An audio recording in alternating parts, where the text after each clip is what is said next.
చిన్మయి గారు కానీ, అనసూయ కానీ, వీళ్ళని గారు అనడం లేదు, చిన్మయి కానీ, అనసూయ కానీ, మంచు మనోజ్ అన్న తనంటే మనకు చాలా గౌరవం, గోపాల్ వర్మ కానీ, వీళ్ళందరినీ కూడా ఈ వీడియోలో వేసుకోవడం జరుగుతుంది. ఎందుకనేది మొత్తం పూర్తి వీడియో చూడండి. ఫస్ట్ థింగ్, శివాజీ గారు చేసిన కామెంట్స్.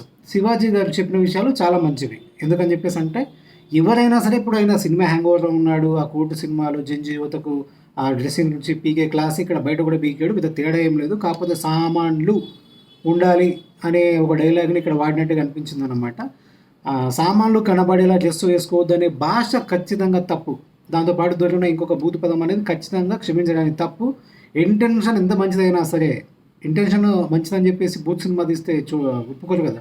బట్టలు బాగా వేసుకోవాలి అని ఒక హితవు పలకడం, మోరల్ పోలీసింగ్, మీరు ఏమన్నా అనుకోండి దాన్ని, అది తప్పని పొరపాటున కూడా నేను అనుకోను. ఎందుకని చెప్పేసి అంటే, మీరు లా ప్రకారంగా చూసినా కానీ మంచి అనేది ఎవరు చెప్పినా కానీ దాన్ని తీసుకోవచ్చు. నీ ఛాయిస్, అది తీసుకుంటే తీసుకో, లేదంటే వదిలేసి.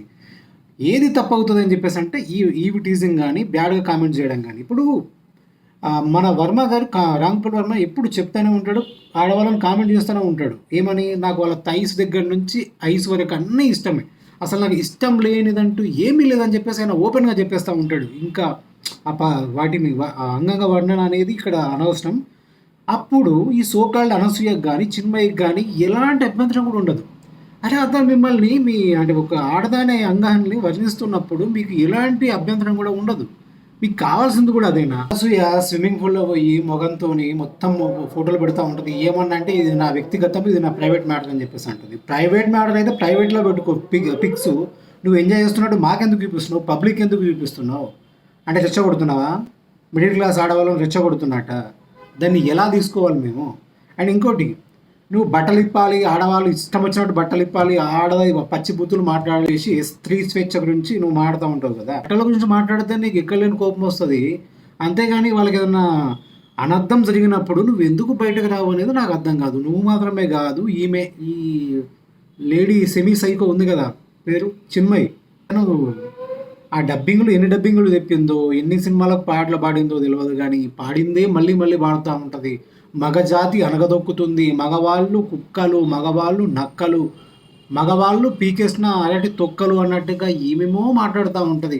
మీకు లేరా అమ్మ? మీకు ఉన్నారు కదా హస్బెండ్, తీస్తాడు కదా ఒక కళాఖండం, అంత మంచి హస్బెండ్. మరి నీ పక్కన ఉన్నప్పుడు మగవాళ్ళు మంచోళ్ళ కనిపిస్తలేదా? ఆయన చెప్తున్నాడు కదా, తాలిబొట్టు కూడా అవసరం లేదు నా పిల్లంక అని చెప్పేసి. వాడేమో కూడా నాకైతే అర్థం కావట్లేదు. కానీ సరే, ఎవడు ఎట్టనా చావండి, కానీ మగజాతి గురించి పిచ్చి పిచ్చిగా నువ్వు మాట్లాడొద్దు చెప్తున్నా.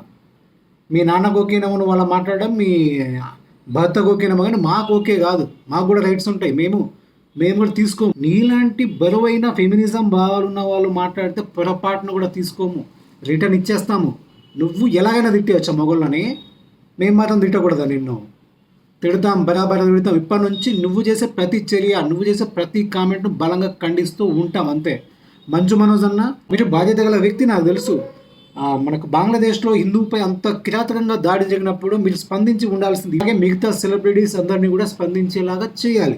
ఇక ఈ రాంగోపాల్ వర్మ గారు అంట, వాడు ఒక వీధి కుక్క, వాడి గురించి నేను మాట్లాడను. వాడు చేసిన కామెంట్స్, ఇప్పుడు వీధిలో కుక్క 10 శాతం పెరిగింది, 15 శాతం పెరిగింది అని చెప్పేసి మనము దాని గురించి కౌంట్ చేయాల్సిన అవసరం లేదు. పైగా దాని లాంగ్వేజ్ గురించి డీకోడ్ చేయాల్సిన అవసరం కూడా లేదు.